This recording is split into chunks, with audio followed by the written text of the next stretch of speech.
Okay, here we are in Diigo, and this tutorial will be about Diigo and its ability to make social bookmarks. So, what's a social bookmark? Well, let's say that I find this um, blog post, 15 tips for facilitating online discussion in the Edudemic blog, and I decide this is really interesting and I want to bookmark it so I can come back to it later.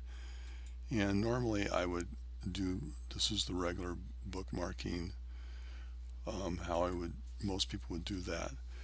But what that means is that if I'm at home right now and I'm at work and I want to read this article, I can't unless I can remember how to find it. Say, well, it's in my bookmarks, but it's in my bookmarks on my computer at home. But with Diigo, all I have to do is log into my Diigo account and access the bookmark there. Now, the social part of this is that, remember, I'm part of a network, so everybody that's in my group or my network then will be able to see what I'm bookmarking and we can share those bookmarks. That's the social part of it. So let's go through how to bookmark in Diigo. Obviously, I have my toolbar open here, and remember, if I'm using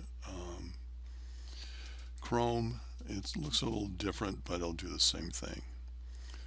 So all I have to do is click the bookmark, and you see up here, here's the URL, and I can make this private.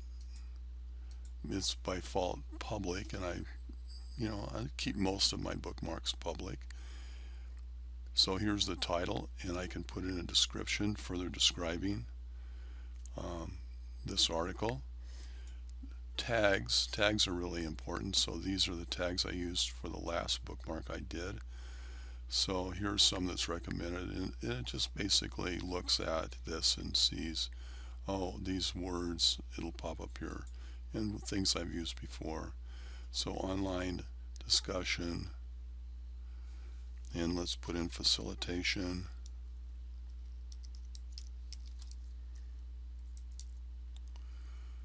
Some things that are in the title, and tips. This looks good.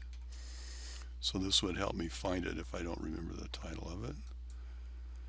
So under more options, I can add it to a list, and here's my list right here, and I can add it to any of these lists.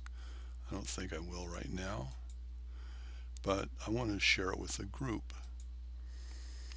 So this is a lot of the social part of it. So the New Literacies group is one that I want to share it with. Now I haven't had a chance to really read this article in depth, so I'm going to click the read later, which will give me a tip to make sure I read it. And I can, add this to my Twitter stream if I want to. And upload cache, what that means is that it essentially takes a snapshot of this page as it is,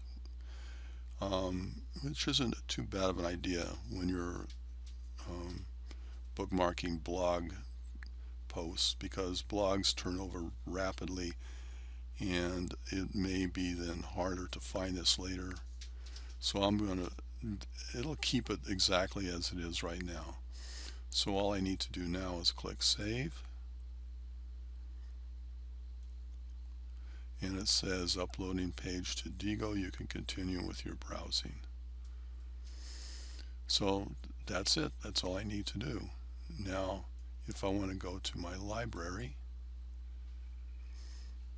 and let's refresh that, and here it is right here. So this is the one I just tagged, and then I can obviously, so this reminds me that I haven't read it. So this is it's been cached. I can preview it, I can edit it, I can delete it, or I can send it to somebody. So here it is, and now it's in my New Literacies group. So everybody that's in this new literacies group now sees this bookmark article that I added here, and then they can look at it, and if they do, it'll say right here how many people look at it. So that's the basics of bookmarking in Diigo.